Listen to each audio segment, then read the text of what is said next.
حزقیل 11واں باب۔ اور روح مجھ کو اٹھا کر خداوند کے گھر کے مشرقی پھاٹک پر، جس کا رخ مشرق کی طرف ہے، لے گئی، اور کیا دیکھتا ہوں کہ اس پھاٹک کے آستانہ پر 25 شخص ہیں، اور میں نے ان کے درمیان یازنیہ بن عزور اور فلتیہ بن بنایا لوگوں کے امراء کو دیکھا۔ اور اس نے مجھے فرمایا کہ اے آدمزاد، یہ وہ لوگ ہیں جو اس شہر میں بد کرداری کی تدبیر اور بری مشورت کرتے ہیں، جو کہتے ہیں کہ گھر بنانا نزدیک نہیں ہے، یہ شہر تو دیگ ہے اور ہم گوشت ہیں، اس لیے تو ان کے خلاف نبوت کر، اے آدم زاد، نبوت کر۔ اور خداوند کی روح مجھ پر نازل ہوئی، اور اس نے مجھ سے کہا کہ خداوند یوں فرماتا ہے کہ اے بنی اسرائیل، تم نے یوں کہا ہے، میں تمہارے دل کے خیالات کو جانتا ہوں، تم نے اس شہر میں بہتوں کو قتل کیا،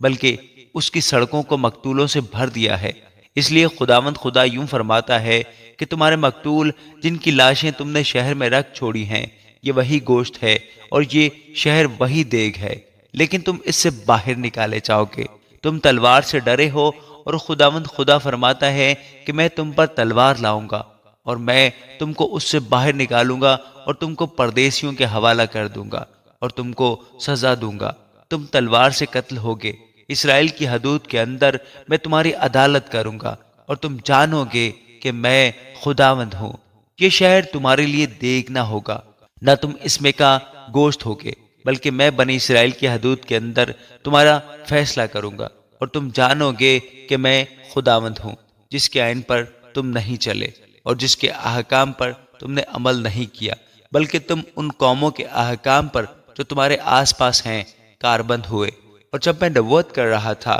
تو یوں ہوا کہ فلتیہ بن بنایا مر گیا۔ تب میں منہ کے بل گرا اور بلند آواز سے چلا کر کہا،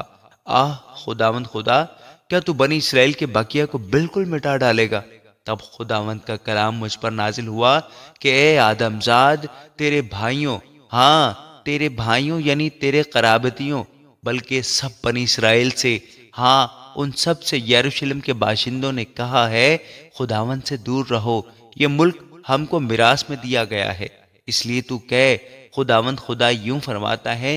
کہ ہر چند میں نے ان کو قوموں کے درمیان ہانک دیا ہے اور غیر ملکوں میں پراگندہ کیا، لیکن میں ان کے لیے تھوڑی دیر تک ان ملکوں میں جہاں جہاں وہ گئے ہیں ایک مقدس ہوں گا۔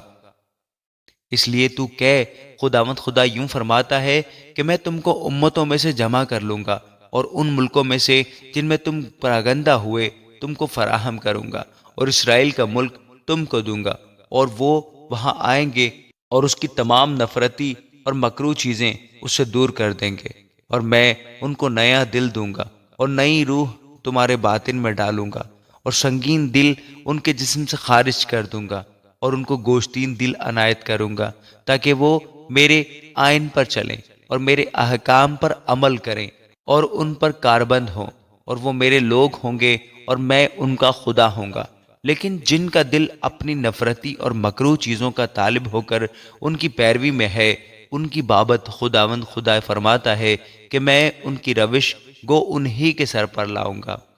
خدا کا جلال یروشلم سے جدا ہو جاتا ہے۔ تب کروبیوں نے اپنے اپنے بازو بلند کیے اور پہیے ان کے ساتھ ساتھ چلے، اور اسرائیل کے خدا کا جلال ان کے اوپر جلوا گر تھا، اور خداوند کا جلال شہر میں سے اٹھا اور شہر کی مشرقی طرف کے پہاڑ پر جا ٹھہرا۔ تب روح نے مجھے اٹھایا، اور خدا کی روح نے رویا میں مجھے پھر کسدیوں کے ملک میں اسیروں کے پاس پہنچا دیا، اور وہ رویا جو میں نے دیکھی مجھ سے غائب ہو گئی، اور میں نے اسیروں سے خداوند کی وہ سب باتیں بیان کی جو اس نے مجھ پر ظاہر کی تھی۔ آمین۔